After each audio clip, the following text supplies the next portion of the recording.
The council chamber buzzed softly, filled with the hushed exchanges of alien representatives gathered under the shimmering lights of the Galactic Federation Hall. Each species present was a powerhouse of interstellar influence, hailing from advanced civilizations with sprawling territories, technological mastery, and a long history of dominance in the galactic sphere.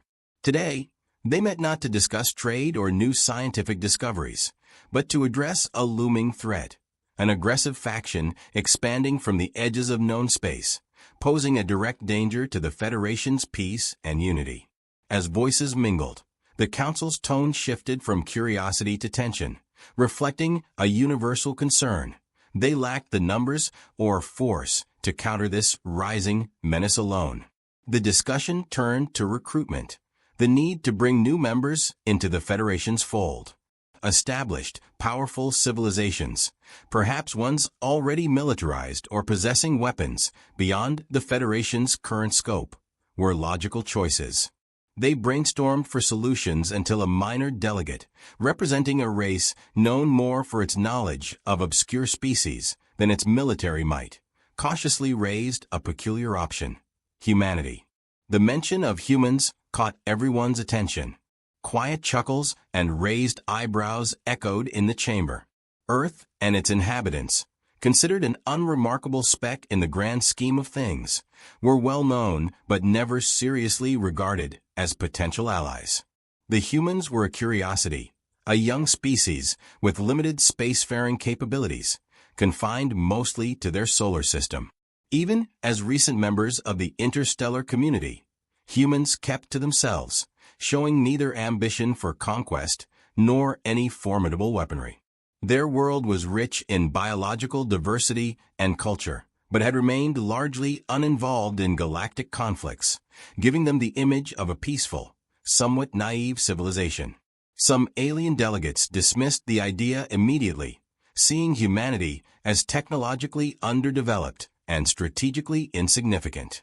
They recalled how the humans had been largely silent on military matters, their primary contributions revolving around cultural exchange, scientific cooperation, and diplomacy. Many saw them as an intriguing but inconsequential race, unprepared for the harsh realities of interstellar warfare. However, a few council members, intrigued by humanity's capacity for innovation and unexpected adaptability, were less quick to dismiss the possibility. They pressed for further insight, which led the minor delegate to request permission to present classified information on humanity's history. A hush fell over the room as the delegate produced a data tablet, projecting images of Earth's turbulent past. Grainy visuals of ancient battlegrounds, empires rising and falling, cities turned to rubble and rebuilt. All these scenes of strife appeared foreign to the assembled aliens, who could scarcely fathom the scale or brutality depicted. The humans' past, it seemed, was steeped in conflict. The footage spanned eras: primitive tribes in fierce combat, medieval wars marked by knights and steel, trenches and tanks from world wars, and even modern scenes of urban warfare. While the council had known that humans had once fought amongst themselves, the intensity and duration of these wars came as a revelation. Humanity, the delegate said, has a capacity for violence matched only by their resilience. This race has survived countless self-inflicted wounds, and yet they have emerged each time, arguably stronger. It's as though their very history tempered them for survival under the most dire of conditions. Many aliens reacted with skepticism. The images were disturbing, but to them, this primitive history had little bearing on the present. That was before a reptilian delegate scoffed. Perhaps they were warlike in their early development, but they've since settled into a peaceful, almost complacent state. Whatever these wars were, they appear to have lost that drive ages ago, or perhaps they have simply chosen not to display it, countered another, a delegate with an insectoid, segmented frame. Peace does not erase potential. It merely conceals it. Yet the council remained largely unmoved, unwilling to accept that the humans, a race currently devoted to peace and technological catch-up, could be of use in the current crisis. Still, one member, a seasoned military strategist, felt intrigued. Skeptical but curious, he wondered if there was more to this species than met the eye. After observing the reactions around him, he volunteered to investigate, sensing that the Federation might be overlooking a hidden strength within humanity. The strategist, a member of a race renowned for precision and calculation, was not one for leaving questions unanswered. His military instincts urged him to explore further, to validate or disprove the theories laid out before the Council. Though he shared his peers' doubts about humanity's potential, the confidential report hinted at a primal force dormant within the human psyche, a force that could be both unpredictable and invaluable in desperate times. He knew that while humans were peaceful by current standards, their capacity for resilience and adaptability warranted a closer examination. Securing clearance to travel discreetly to Earth, he prepared himself for a closer look at these curious beings, hoping to understand not just their capabilities, but also their limitations. Touching down on Earth under the cover of night, the strategist moved through human society unnoticed. His purpose was simple: observe this species up close, understand their daily lives, and confirm what he suspected about their nature. As he watched, he saw only normalcy, people going about their business in cities and towns, displaying nothing that would suggest a latent power or dormant hostility. At first glance, humanity was orderly and industrious, focused on peaceful pursuits and thriving within their communities. Yet the strategist sensed something beneath the surface, an intensity that made him uneasy. These humans, even in moments of calm, seemed aware of a larger reality. Perhaps this was mere survival instinct or a product of living on an unpredictable planet. But it felt as if they had trained themselves to function with a quiet readiness, not unlike soldiers who had simply laid down their weapons, but not their discipline. Intrigued, he decided to dig deeper, accessing the Federation's archives on human history and warfare, hoping to discover more about the hidden side of humanity. His first foray into human warfare records took him into the early 20th century. The strategist reviewed details of a global conflict known as the First World War, which ravaged continents and mobilized entire nations. What struck him was not only the scale but the horror of trench warfare, where humans endured ceaseless artillery barrages, poison gas, and disease in the mud-soaked front lines. They fought not with the precision of advanced technology, but with sheer resilience, pressing forward despite immense suffering and loss. The strategist noted that despite having technology that paled compared to Federation standards, humans had adapted quickly, developing new weapons, tactics, and survival methods, all to outlast and overcome their adversaries. He moved on to the Second World War, and what he found here left him speechless. This was not merely a continuation, but an escalation, as if humanity had learned not just to fight, but to harness all available resources to achieve total victory. The footage showed soldiers charging under gunfire, pilots engaging in deadly aerial battles, cities reduced to rubble, and the detonation of atomic bombs, a technology developed specifically to force an end to conflict, even at unimaginable costs. The sheer resolve to fight until victory, regardless of the devastation, was foreign to the strategist, whose race solved conflicts through calculated diplomacy or quick surgical strikes. Humans, it seemed, possessed a capacity for resilience that bordered on relentless. The strategist continued through the archives, uncovering countless examples of humans facing adversity. Civilizations rose and fell through centuries of turmoil, with empires spanning the globe only to be toppled by wars, uprisings, and invasions. Humans did not break when oppressed. They adapted, using the tools of their conquerors against them or forming alliances with former enemies.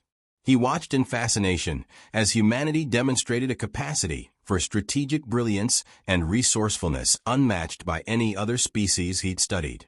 Even when faced with limited resources, humans displayed a knack for using terrain, weather, and surprise to gain advantage. It was more than just resilience. Human psychology seemed wired for conflict in a way that no alien race was. He observed instances of innovation sparked by war, medical advances, engineering feats, communication technology, all developed to outpace enemies. The strategist noted that humans possessed a particular intelligence for tactics and a grasp of long-term strategy that allowed them to adapt quickly, using ingenuity rather than superior firepower to turn the tide in their favor. Observing humans' ability to endure hardship and their drive to innovate to survive, he began to understand the dormant potential within them. In his mind, humans seemed less a peaceful species and more one that simply chose not to engage in conflict unless necessary. It was clear that, while not actively engaged in war, they retained every capability for it. Curious to understand the root of this adaptability, the strategist accessed virtual reality simulations of ancient human battles. He selected a simulation depicting ancient Sparta and found himself amidst a line of soldiers, each wielding a spear and shield, facing an opposing force in a brutal phalanx formation. The sheer physicality was overwhelming. The humans fought with almost animalistic intensity, their eyes blazing with purpose, their bodies moving in unison as they pushed forward relentlessly. This was not mere survival. It was an ingrained, almost instinctive battle rhythm, as if each fighter understood exactly what was at stake and had committed every fiber of their being to emerge victorious. The simulation shifted to medieval warfare, immersing him in the chaos of knights on horseback, the clash of swords, and the raw sounds of war cries. Each soldier seemed driven by something deeper than orders, an inner resolve that allowed them to continue even as their comrades fell around them. He sensed no panic in these ancient humans, only grim determination. They advanced despite injuries, regardless of exhaustion, as if spurred by something primal, something untouched by the passage of time. Returning from the simulation, the strategist sat in silence, wrestling with what he'd seen. The history of Earth was a history of conflict, a crucible in which humans had been shaped by their own harshness, their own struggle to survive and prevail. He realized, with a mix of awe and apprehension, that humanity's potential for war was not something they learned. It was something they were. Beneath their current peace, there lay a vast, dormant capacity, a strength held in reserve, ready to awaken if their survival required it. In those quiet moments, the strategist felt a sense of unease. This was a species that had mastered peace only because it knew war so intimately. Across Federation space, a wave of panic rippled as news spread of an attack on outer territories by the KRYLL Dominion, a merciless and technologically advanced race with a single-minded ambition for conquest. Known across the galaxy for their ruthless efficiency and unyielding force, the KRYLL had avoided direct conflict with the Federation until now. But when they finally struck, it was swift, devastating, and unrelenting. Federation ships and defenses crumbled against the KRYLL's advanced weaponry and brutal tactics, and within weeks, entire systems were falling under their control. The Federation's finest forces tried to hold the line, but against KRYLL energy shields and cutting-edge weaponry, they were outmatched at every turn. Each defeat widened the KRYLL's path, leaving only destruction in their wake. The Federation Council met in emergency session, scrambling for a solution as fear and desperation mounted. Their allies and strongest member species had already committed every available resource to the fight, and yet nothing they deployed could slow the KRYLL's relentless advance. The council debated, voices raised and anxious, but no clear path emerged. They were running out of options and, more dangerously, time. Then, in a moment of grim clarity, a council member proposed an unconventional option, a call for aid from humanity. The very suggestion met with mixed reactions, and many were hesitant. Humans, after all, had never faced a foe as brutal as the KRYLL, nor had they been known for their advanced technology. Could this primitive species even stand a chance? However, with no alternative in sight and the KRYLL edging ever closer to their core worlds, the Council reluctantly reached a decision. They would invite humanity to join the battle. A formal summons was sent, and after a brief, tense silence, humanity's response came. They agreed, albeit with a noticeable hesitation, a reluctance that seemed born from their own uncertainty about this unprecedented conflict. Humanity's acceptance was cautious. They understood the gravity of the situation and the fact that they were facing an alien force they had never encountered. Still, they honored the call to join the defense, though hints of doubt showed in their initial communications. It seemed humanity had not yet fully realized what they might be capable of. As the news of humanity's involvement spread, one voice in the council, the strategist who had observed humanity's history, issued a word of caution. He reminded the council of the unpredictable depth he'd witnessed in human resilience and warned that humanity, while currently untested, possessed a latent capacity for war that even they might not yet understand. He noted that when cornered, humans had always shown themselves capable of intense and sustained conflict, with a tenacity and endurance that might surpass even the KRYLL's expectations. The council listened but dismissed his warning, convinced that humanity's supposed fighting spirit was merely a remnant of ancient history, not a practical force they could rely on now. They believed that even if humanity fell short, their involvement would at least buy the Federation time to regroup. Meanwhile, as humanity received confirmation of the threat, the tone of their preparation shifted rapidly. Earth's leaders, military minds, and strategists gathered to discuss tactics, resources, and defensive strategies. Veterans of human conflicts and scholars of military history shared insights, mapping out plans that drew from their long, violent history of survival. Humanity's approach was methodical, drawing upon resources and systems they had not activated in years. The strategist watched as they prepared, noting how quickly they shifted from cautious hesitation to a focused, disciplined readiness. It was as if they had simply been waiting for a trigger. Humans tapped into their reserves, pulling from their wealth of tactical knowledge. Generals consulted the archives, studying ancient battles and modern military campaigns, knowing that this fight would require every ounce of their resourcefulness. Their training camps, which had long been places of controlled exercises and simulations, now buzzed with a sharpened intensity. Soldiers drilled with an almost eerie precision, displaying an unwavering dedication that, to the strategist, felt unnervingly similar to the human conflicts he had studied. Every move, every formation, every command seemed to reflect an understanding that they were facing an enemy unlike any before. But they approached the task with a collective resolve that was undeniable. The strategist observed all this with a sense of foreboding. He saw how humanity's cautious acceptance was now being replaced by something he hadn't expected: an energy, a unity, a quiet but intense determination. They prepared with a sense of purpose that made him wonder if, deep down, they had always known this moment would come. In every exercise, every war room discussion, he glimpsed an intensity that hinted at something deeper, a kind of ancestral memory, as if the warrior within each human had been waiting, dormant, for a reason to reawaken.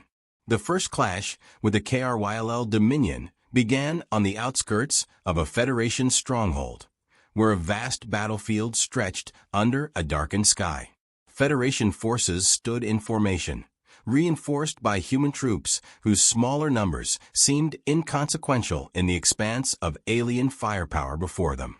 As the KRYLL approached, an oppressive silence hung in the air, broken only by the hum of KRYLL warships descending like shadows over the field. Federation soldiers braced, their anxiety palpable. Many wondered if these humans, this primitive species, would stand their ground in a fight against one of the most feared forces in the galaxy. The humans, however, were calm, their expressions unreadable as they focused on the task ahead. At a signal, they moved with a fluidity and precision that surprised even their allies. Without hesitation, they surged forward with Federation forces, diving into a coordinated assault. Their formations were tight, their movements swift, and each strike calculated to maximize impact. To the alien soldiers watching, The humans fought with a discipline and ruthlessness that was unexpected. They advanced without faltering, finding weaknesses in the KRYLL's formation, exploiting vulnerabilities with an almost predatory focus. As the battle intensified, humanity's strategy became clear. Their commanders didn't hesitate to make tough calls, adapting to the KRYLL's maneuvers with remarkable agility. While Federation forces maintained a defensive stance, humans pushed forward aggressively, breaking lines and disrupting enemy formations. The strategist, who had warned the Council about humanity's potential, now watched in awe as they executed maneuvers that left even their allies in disbelief. In one daring move, human forces cut directly into the KRYLL line, separating key battalions and leaving them exposed. They fought with a brutal efficiency, targeting command points, supply lines, and weak spots in KRYLL armor with almost unnerving precision. Then something shifted. As the KRYLL retaliated with full force, the humans responded with a level of intensity that astonished the Federation troops beside them. It was as if a latent power had awakened, revealing a raw, formidable side of humanity. With every assault, the KRYLL were met by human soldiers whose resolve was unbreakable, who fought on despite injuries or overwhelming odds. The humans adapted instantly to the KRYLL's tactics, shifting from advanced formations to sheer combat prowess when needed. Federation allies, who had known humanity as a peaceful species, now witnessed an unleashed aggression and resilience that made even them take a step back. Amid the chaos, the strategist caught glimpses of hand-to-hand combat as humans faced KRYLL soldiers in brutal encounters. Where the KRYLL fought with their natural strength and superior weaponry, humans relied on adaptability, skill, and an almost unrelenting drive. They fought not just to win, but to dominate. Each human seemed fueled by an indomitable force, wielding weapons with skill honed over millennia of conflict. Injuries that would send others retreating only seemed to embolden them, and their battle cries rang out, a stark contrast to the silent determination they had shown before. To the strategist, it was as if they had tapped into something ancient, a warrior instinct refined through their history of survival. The KRYLL, who had entered the battle with confidence, were now visibly shaken. The humans pressed forward with a ferocity they had never encountered, moving in calculated strikes that left KRYLL soldiers overwhelmed and scattered. KRYLL commanders attempted to regroup, but human forces anticipated each move, countering with tactics designed to exploit every error. They pushed the KRYLL back inch by inch, their relentless advance a stunning display of tactical genius and sheer willpower. In a desperate counterattack, the KRYLL launched an all-out assault, intending to overwhelm the humans with numbers and firepower. But the humans held undeterred, adapting and reacting with such speed that it seemed they had anticipated the KRYLL's moves. Their allies, inspired and amazed, rallied beside them, watching as human forces turned the tide with their resilience alone. For the first time, the KRYLL faltered, their lines breaking as they began to retreat under the relentless human assault. As the KRYLL fell back, Federation forces stood in stunned silence, watching the humans as if seeing them for the first time. The battle had revealed an undeniable truth. These humans, who had been dismissed as peaceful and unassuming, were far more than they appeared. They were warriors, calculated, unyielding, and driven by a force that even their allies couldn't fully comprehend. And for the KRYLL, who had expected an easy conquest, this encounter had been a revelation, a reminder that humanity was a species capable of turning the tide, of awakening a power that could change the course of the galaxy. The Council reconvened after the battle, each member still processing what they had witnessed. Across the Federation, news of humanity's triumph over the KRYLL spread, but with it came whispers of awe and trepidation. Many council members were torn. Gratitude for humanity's intervention was palpable, yet underlying it was a deep-seated unease. How could a species that had once seemed unremarkable now stand as a deciding factor in a war against one of the galaxy's most powerful enemies? What lay dormant within humanity that had allowed them to rise so ferociously? And what implications did this hold for the Federation? Some members voiced their discomfort, openly wondering if this alliance with humanity was wise. After all, what if this powerful force they'd awakened chose one day to exert its strength over the Federation itself? Yet others argued that humanity's decisive actions had saved their worlds, that the KRYLL retreat marked a turning point that wouldn't have been possible without human involvement. The debate continued, voices alternating between cautious admiration and muted apprehension, a reflection of the Council's attempts to reconcile their long-standing assumptions with this new reality. What they had seen on the battlefield could not be undone, nor could it be forgotten. Humanity was no longer simply an ally, they were a force in their own right. The strategist sat apart from the Council's debate, reflecting privately on his own shifting perspective. He remembered the first time he had set foot on Earth, dismissing humans as weak and complacent, viewing them through the lens of their recent peace and technological simplicity. He had expected only a surface-level capacity for combat, remnants of an era long past. But now, those impressions seemed foolish, short-sighted. Humanity's potential, he now understood, lay not in their technology, but in their adaptability, their willingness to rise to any challenge with sheer tenacity. The strategist marveled at the depths humans had drawn upon in combat, recalling how they had fought not with blind aggression, but with an intensity guided by discipline and honed strategy. They didn't just confront threats. They seemed to embody the concept of resilience itself, fueled by an unyielding drive he couldn't quite define. For humans, survival was more than instinct. It was a calling, a purpose that transcended the practicalities of warfare.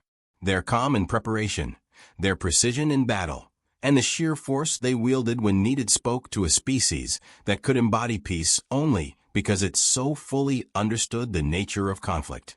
As he observed them in the aftermath, the strategist was struck by a surprising realization.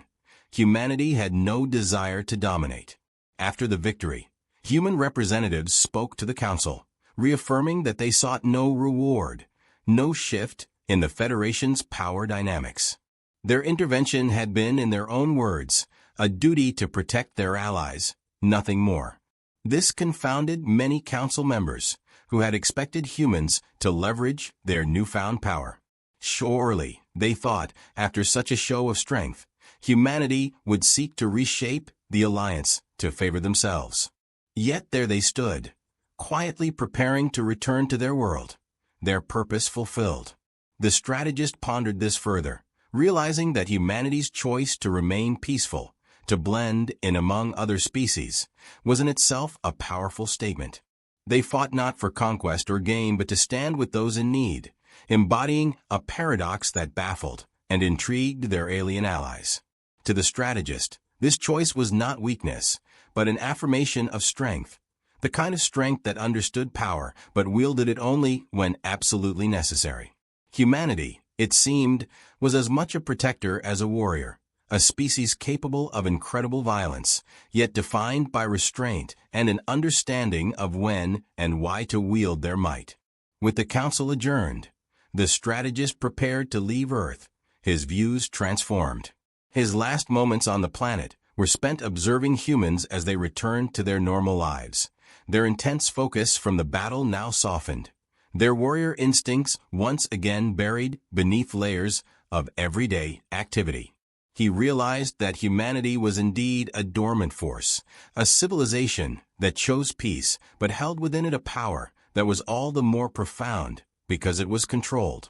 And as he left Earth, he did so with a profound respect and a cautious reverence, knowing that humanity was now an ally, yet one whose strength might, one day, be the force to reshape the galaxy, if provoked.